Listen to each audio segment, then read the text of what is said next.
Hello, I'm Andy Warren, and this is my speech about seashells. I've lived at the beach my entire life and never given seashells a second thought. Just like my kids, I would collect the big ones, the colorful ones, or the interesting ones, and never thought any more about it. That's until my youngest daughter asked me, what really are seashells? Where do they come from?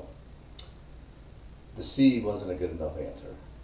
She really wanted to know what they were, so I Googled it, and wow, I couldn't believe the amount of information about seashells that I didn't know. It was almost embarrassing.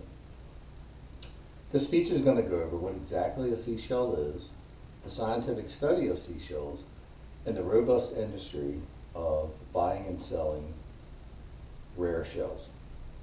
ScientificAmerica.org gives a great explanation of what shells are. They're the exoskeletons of mollusks. The family of mollusks includes, it's huge, includes snails, clams, oysters, and a lot of other creatures of the sea. The mollusk secretes from its skin the building block for the shell. It's calcium carbonate and a little bit of protein. Since the shell is built from the skin up, the shell is built from the bottom up. As the mollusk grows, it keeps building the shell, and this process gives the shell its unique shape. It's elongated, and you can see as he gets bigger, the shell kind of tapers and gets bigger.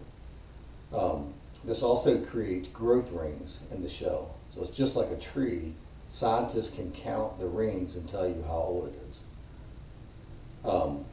Scientists, they determine the age of it, and this entire process is called biomineralization. As I dug deeper into the world of shells, I learned more about the science of studying the shells. A malacologist is a scientist who studies mollusks. A conchologist is someone who studies the shells.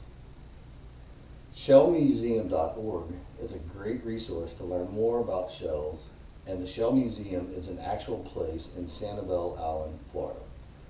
It's called the Bailey Matthews Shell Museum, and it was founded by Dr. R. Tucker Abbott. He was a renowned malacologist and considered the guy who really made really made shell collecting popular. He had a ton of research and published over 30 books. There are over 100,000 different type of shells, and the museum's website, has a shell guide that helps you look them up. They even have an app for your phone that helps you identify the shell if you upload a picture. It's pretty amazing.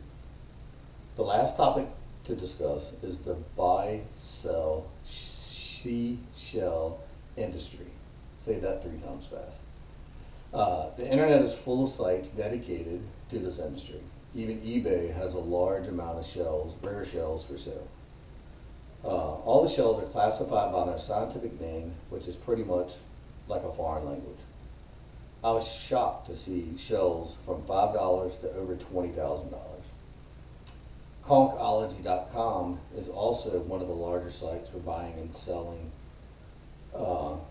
and it also has an app for looking up shells. You can pretty much sit on the beach and instantly look up the value of all the shells that you just collected from that day walking up and down. A couple of years ago, reporter Sarah Kaplan with the Washington Post interviewed Chris Meyer, who is the curator of the Smithsonian Invertebrate Zoology Collection. The museum has an extensive collection of rare shells called the cowrie shell. Certain cowrie shells have been sold for more than $50,000, and the Smithsonian has thousands of them. The collection is worth millions of dollars. Hopefully you found the seashell industry as fascinating as I have. Learning what the shells actually are, and the fact there is a scientific field devoted to their research, and the value of the rare shells has been extremely entertaining to learn about.